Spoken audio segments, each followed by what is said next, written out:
Assalamualaikum warahmatullahi wabarakatuh. Perkenalkan, kami dari kelompok 11 ingin membahas materi tentang sekolah pasar modal. Sebelum masuk ke materi, alangkah baiknya kami memperkenalkan diri kami masing-masing. Dimulai dari saya, nama saya Veronica Selsaputra, dan ada dua teman saya yaitu Deltia Puspitasari dan Siti Munawaroh. Baik, di sini saya akan menjelaskan tentang teori investasi. Apa itu teori investasi? Investasi adalah mengelola aset atau harta sehingga aset atau harta tersebut dapat memberikan hasil di kemudian hari. Investasi merupakan strategi yang umum digunakan untuk membangun kekayaan jangka panjang, merencanakan masa pensiun, atau mencapai tujuan keuangan lainnya. Namun, penting untuk diingat bahwa semua investasi melibatkan risiko, dan hasilnya tidak selalu dapat dijamin.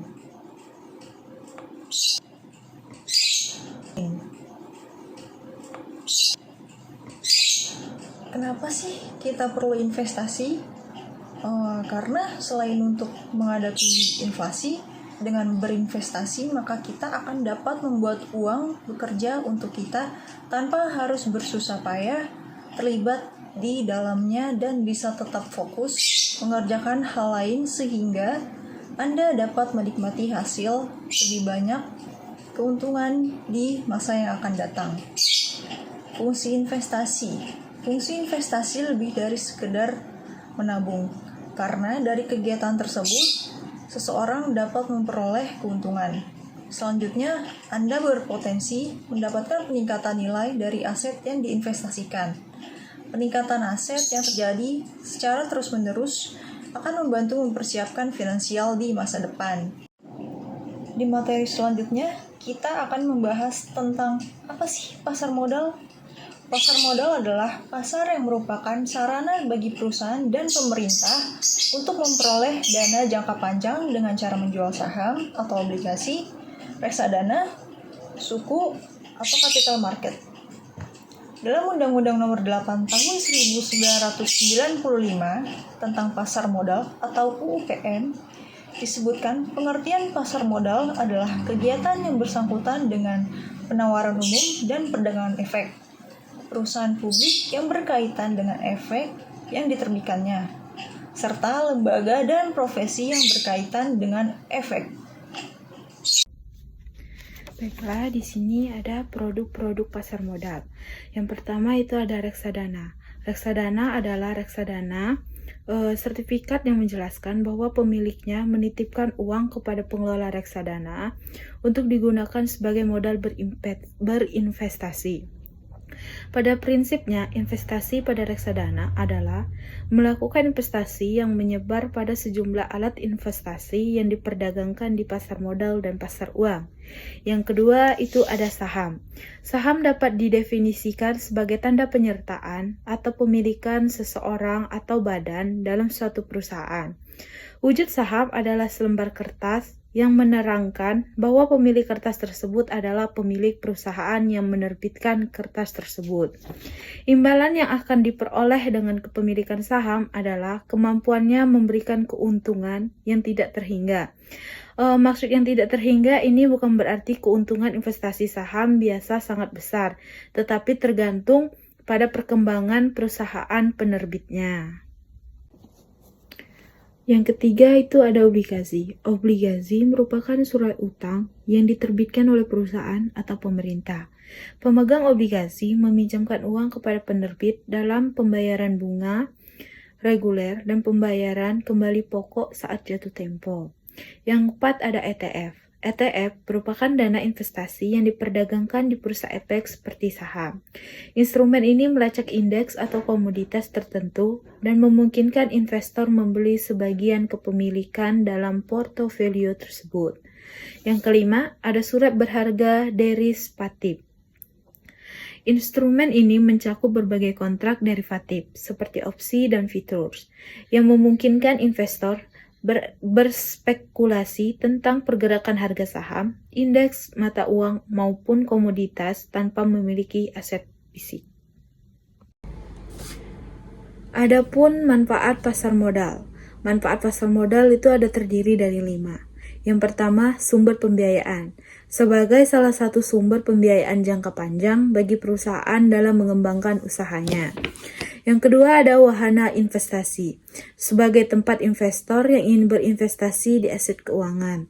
Yang ketiga ada penyebaran kepemilikan perusahaan, sebagai tempat untuk penyebaran kepemilikan perusahaan kepada masyarakat. Yang keempat ada keterbukaan dan profesionalisme, salah satu industri yang sangat terbuka dan menjunjung tinggi profesionalisme, sehingga akan mendorong terciptanya iklim usaha yang sehat. Yang kelima ada lapangan kerja. Menciptakan lapangan kerja atau profesi bagi masyarakat, baik sebagai pelaku pasar maupun investor. Selanjutnya ada fungsi pasar modal. Pada dasarnya pasar modal menjalankan dua fungsi utama, yaitu ada fungsi ekonomi dan fungsi keuangan. Fungsi ekonomi sendiri pada pasar modal adalah memberikan fasilitas memindahkan dana dari pihak yang kelebihan dana kepada pihak yang membutuhkan dana perusahaan. Yang kedua itu fungsi keuangan. Fungsi keuangan yang dilakukan oleh pasar modal dengan menyediakan dana yang dilakukan oleh pihak yang membutuhkan dana, dan para pihak yang kelebihan dana menyediakan dana tanpa harus terlibat langsung dalam kepemilikan aktiva real yang diperlukan untuk investasi tersebut. Di sini ada pengertian mengenai saham. Saham adalah sertifikat yang menunjukkan bukti kepemilikan suatu perusahaan dan pemegang saham memiliki hak klaim atas keuntungan dan aktiva perusahaan. Saham merupakan surat berharga yang menunjukkan bagian dari kepemilikan perusahaan. Jika para investor berinvestasi dengan membeli saham, berarti investor tersebut membeli sebagian kepemilikan atas perusahaan tersebut, dan investor tersebut berhak atas keuntungan yang diperoleh perusahaan dalam bentuk dividen.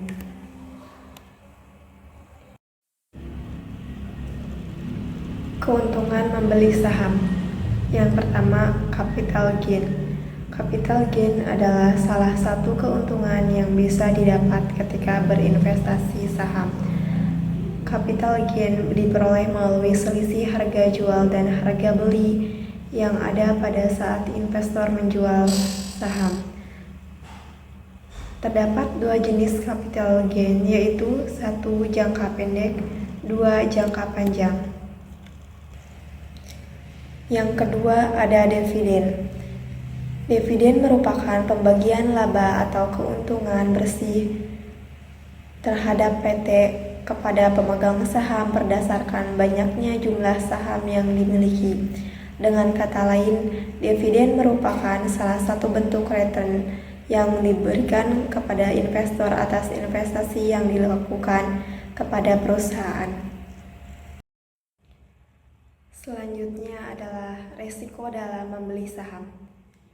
Resiko dalam membeli saham terdiri dari pertama, tidak mendapat dividen, kedua, capital loss, yang ketiga, saham disuspend atau dihentikan perdagangannya, yang terakhir ada saham di-delist atau dikeluarkan.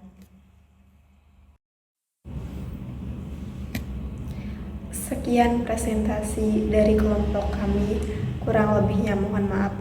Wassalamualaikum warahmatullahi wabarakatuh.